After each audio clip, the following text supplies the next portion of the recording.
The #1 most anticipated event at the 2020 Tokyo Olympic Games is the men's 100-meter freestyle. What's going on, guys? My name is Faris Sabetti, co-founder and CEO of MySwimPro. I'm so excited to be here with you. We've been waiting 5 years for the Olympic Games. We were delayed a year, but here we are. It's about to actually happen. Some people didn't believe this was going to happen. And when we put it all together, there's one race that stands above all of them. But really, all of the races are going to be super fun. I'm very excited for all of them. Let me know in the comments which athlete and which race you are most excited about. Can't wait to share this video with you guys because we're talking about what could be the most epic race in Tokyo in the swimming competition, in the pool competition. And we're going to talk about it. We're going to talk about the men's 100 freestyle, all the characters, the storylines, why this is such an intense race. Let me know what you guys think in the comments. Really quick, we are doing an Apple Watch giveaway. So giving away an Apple Watch, we kicked this off at the first live stream of the day, where all you have to do to enter to win is let me know in the comments who you're most excited to watch in Tokyo, what athlete, ideally they're a swimmer because it's the swimming channel, right?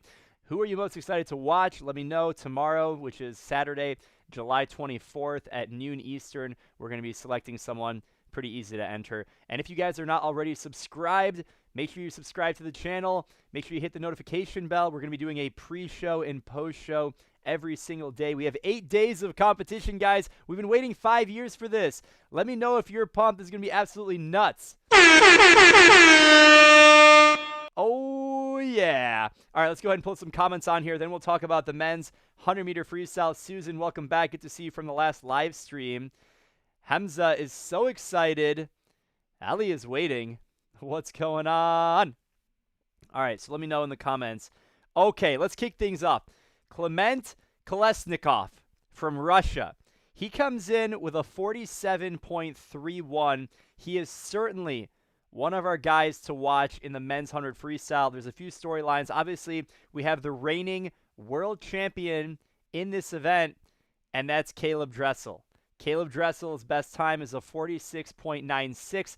The world record is just a few hundredths of a second faster than that. That's Cesar Cielo back in 2009. That's really fast. So we're going to see Dressel race for gold here. If you remember, he made the Olympic team in 2016, but he didn't win a medal in the individual event. I think he was 6th. He was the second fastest in that race. But keep an eye on Dressel. We've also have the reigning Olympic champion, and that's Kyle Chalmers. Kyle Chalmers has a best time of 47.08. Woo, baby. That's really fast. So we've got Kyle Chalmers from Australia, and we got Caeleb Dressel in that 47.0, 46.9 territory. Then we have the newcomer, the young blood, David Popovici of Romania. He's 16 years old, and he looks like he's 16 too. He's not the biggest guy. He's not the most, jacked up 16-year-old you've ever seen. This guy is skinny. He's young. He's fast. He's going to drop time. He's dropped a ton of time. He comes from the 200. He's 145.2 in the 200 free at the Euro Juniors about 4 weeks ago from now. And the day after that, he went to 47.3. That's a junior world record. So anyone under the age of 18, world record fastest by far. No one's even close to him. He's going to be in there as well. We saw the comments already from Russia, Kliment Kolesnikov. He's a 47.31. He's going to be there as well. Then we've got some other big contenders. I mean, that right there is an epic lineup. We've got 4 superstars with 4 different stories. And if that wasn't enough, we've got 4 more big contenders. We have Alessandro Miressi from Italy, 47.45. I mean, anytime you're under 47.5, you're a threat. You're a medal threat. You're a gold medal threat. You can be in there. We also have Zach Apple from the United States of America. He was 47.6. Now, let me tell you guys about Zach Apple. So I was at the U.S. Olympic Trials in Omaha, Nebraska just about 5 weeks ago. I saw 3 times Caeleb Dressel swim the 100-meter freestyle, okay? He was really good on all 3 of them. But let me tell you this. In the final, when Zach Apple and Dressel were in the lanes next to each other, Dressel was way ahead of him, like a body-length lead, or almost a body-length lead, at about 60, 70 meters. And the last 15 meters, Zach Apple outswam him. There was no question about it. Zach Apple, just like Popovici, he's going to have a ton of speed into the finish, and Dressel's just got to hang on. So keep an eye on Zach Apple. He's got tons of closing speed. I've heard him in interviews. He feels really confident. It's going to be really interesting what happens there. Then we've got a gentleman from Russia. We have Andrei Minakov. He's at a 47.7, so another guy in that 47 mid territory. Is he going to dip under 47? Probably not, but, you know, depending on how fast the heat is and where things line up, definitely a medal contender. Then we've got Maxime Grousset from France, and his time's a 47.8. So we have some Americans, Australian, Russia, Romania, France. It's going to be a good one. Now, those were 8 swimmers that I just listed. There's a very good likelihood one of those 8 swimmers between Dressel, Chalmers, Popovici, Kolesnikov, Miressi, Apple, Minakov, and Grousset from France, one of them probably doesn't even make the top 8. Actually, 2 or 3 of them may not even make the top 8, and someone that we're not even talking about is going to squeeze into the top 8 and maybe even get on the podium. Unlikely they dethrone, the people and they win. It's unlikely we see someone out of that top 8 that I just mentioned that comes in and just wins the event. I think it's going to be a tight battle. I want to know what you guys think. Let's go ahead and create a discussion. Zach Apple related to Tim Apple. I'm not sure who Tim Apple is. Maybe you're thinking Tim Cook, the CEO of Apple. That's a different person. All right, Josh, here we go. Obviously, Caeleb's front end is better than anyone. I would agree with you. Maybe with a hard push from the back end 100 swimmer like Chalmers or Popovici, he might even drop a 46 high again. So this is a really good point. So we know Dressel is going to destroy everyone on the first 25 meters. It would be shocking to see anyone ahead of Dressel at 25, 30 meters. Maybe reaction time is one thing, but once they enter the water and they break out and they take 5, 6, 7 strokes, Dressel should be winning. If he's not winning at that point, he's not going to win the race. Either he's did something wrong, or he's not on his A game, or someone else is doing something absolutely ridiculous. So if Dressel is winning at 25 meters, it's still anyone's game. If Dressel is losing at 25 meters, he's out of the competition. I don't see him coming back on some of these guys on the second half. Now, let's fast forward a little bit more. So we're past 25 meters. We get it. Dressel's going to be a monster. Okay, we're at 30, 40, 50 meters. What happens at 50 meters? I still think Dressel has the most speed out of anyone. The question becomes, how much of a lead does he have? And can some of these guys like Chalmers, Popovici, Kolesnikov, even Zach Apple, are they in contention to challenge him on the second 50? So if it's really close at the first 50, it's going to be really hard for Dressel to win because he relies on that opening speed. I'm trying to remember what the split was of Popovici when he went the 47.3, but it was like a 24 mid or 24 low. I think it was 24.3. He basically even split it. He's probably going to swim it very similarly. Maybe he goes out a little bit faster. If he doesn't, he has no chance at winning this. But it's really going to be a battle of who can finish the race the best. I think if Dressel's ahead and he can hang on, he wins the race.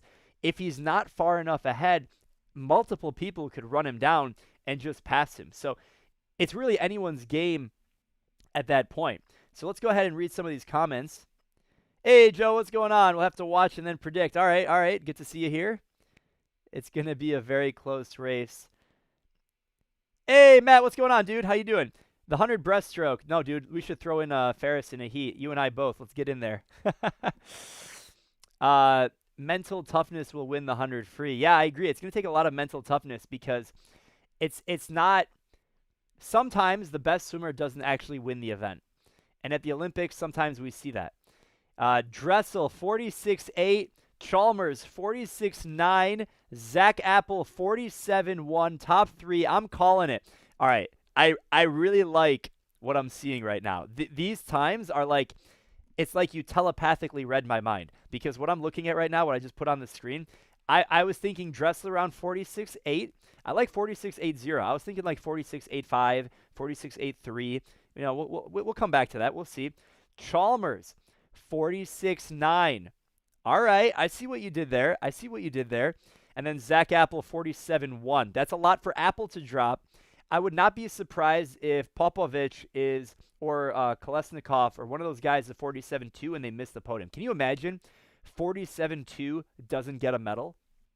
That's why this is the top most epic race to watch of the Olympics, because, oh boy.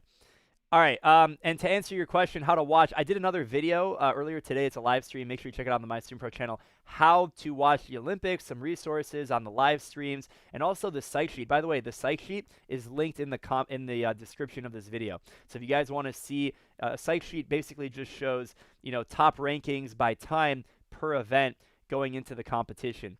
So it's gonna be really interesting. Will Caeleb win the 100? I don't know. We're gonna find out. All right. Do you think Popovici can go any faster than 47.3? Absolutely. All right. So here's why he can go faster than 47.3. Reason number one, he's 16 years old. Basically, any teenager, even at this level, he could go 48.0, he could go 47.1. At this point, no one should be surprised if he goes 47.0. I mean, he just dropped like 2 seconds in like a year and a half. He's 16. He's growing. He's probably going to grow like another centimeter between his Euro Championships and the Olympics. Like, the kid is growing. He's putting on muscle. He's got more experience. He's got more muscle recruitment. He's got the energy of being at the Olympic Games as a teenager, right? I mean, we saw Katie Ledecky when she was 15 in 2012, and she just threw down. She won the gold medal in 2012 at 15. She couldn't even drive a car, but she won a gold medal. So the Olympics can do things to young people, so I would not be surprised if he drops time off of how fast. At the same time, I'd say it's a third chance. I'd say there's a third likelihood, 33% chance that he goes faster than 47.3. I'd say there's a 1/3 chance that he goes the exact same time, and there's a 1/3 chance he goes slower.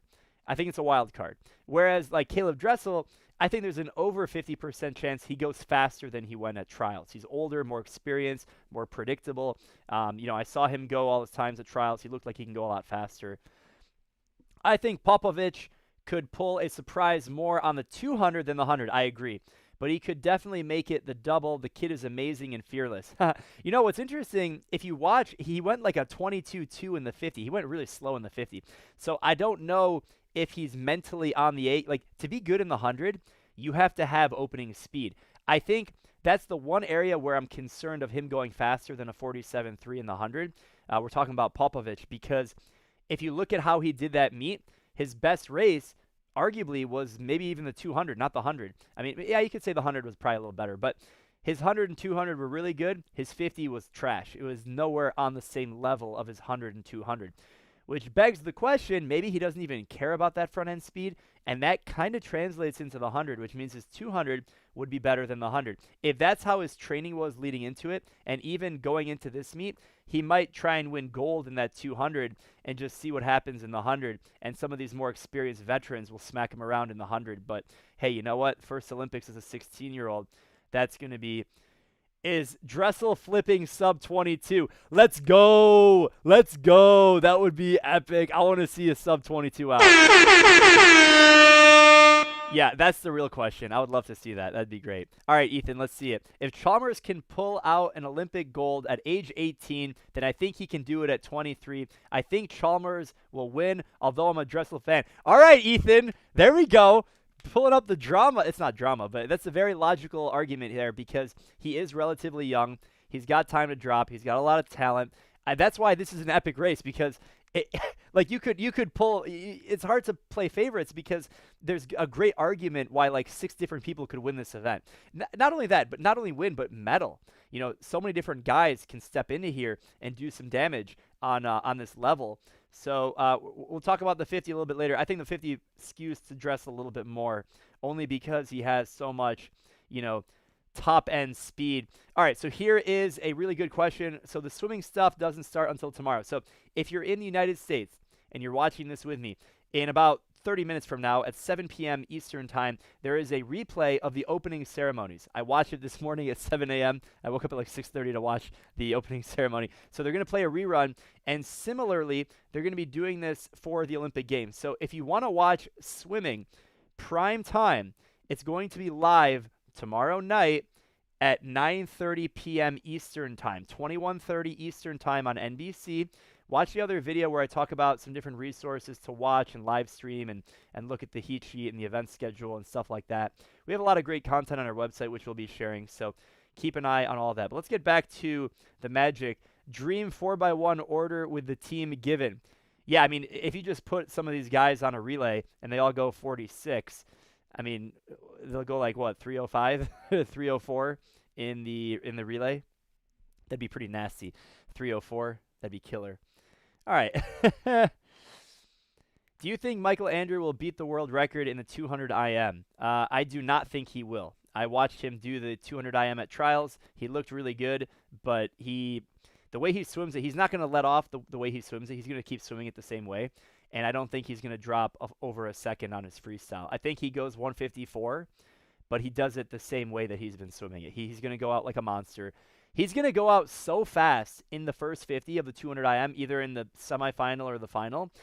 It's going to make you scratch your head as to why he's not swimming the 100 fly, because he might go out faster than any other butterfly swimmer in the 100 fly, except for like Dressel and maybe some other guys. But he's going to go out in a top 8 time in the 200 IM, but he's not swimming the 100 fly. That's how fast I think he's going to go out. I think he's going to fall apart like he normally does, but he's going to hold on and win gold. But anyway, let's talk about that 100 free. That's what we're here for. Frank, been using the SwimPro app in workouts. It's been incredible. Frank, you are incredible. So thank you so much. If you guys aren't familiar, sometimes I got to tell people that this is more than a YouTube channel. Let me introduce myself. I'm Ferris Savetti, co-founder and CEO of MySwimPro. We're a global technology and media company. We produce an application called the MySwimPro app. And this application is awesome. It's got personalized training programs.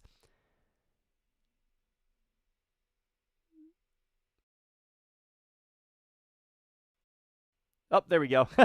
We have an awesome community at MySwimPro that use the application from all over the world. We have videos, training plans, technique, guidance. You can sync with different wearable applications. We've got everything that you need to swim faster and smarter than ever before. So if you haven't already downloaded the MySwimPro app, make sure you download it. It's available, link down below in the description. And we have an exclusive promo for the week of the Olympics. The promo code is 30% off.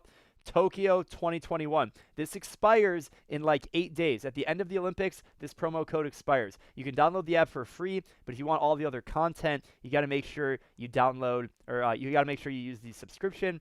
30% off promo code, link down below. We have an amazing community. And if you guys are into community and you're like, you know what, I don't need the application, I'm good on my own. Well, you know what we have that you should definitely be in is the MySwimPro Facebook group. We have over 20,000 swimmers in there from over 100 countries. They're all pushing each other, motivating each other to swim faster and smarter than ever before. So it's free. It's linked down below in the description, and I want to see you guys in there. It's going to be very, very exciting. The Olympics are upon us, ladies and gentlemen. I never thought we'd see the day. It's been 5 years in the making. Hope you enjoyed this live stream. Thank you so much for the support. We want to see you guys back at the pre-show and post-show starting tomorrow. So I want to see you guys. We'll talk about the race predictions leading into the finals, and then we'll do a post-finals race-by-race recap. We'll talk about what happened. We'll let it all digest. It's going to be a ton of fun. I'm so happy to be sharing it with you guys. Thanks again, and I wish you the best. Happy swimming. We'll talk to you later.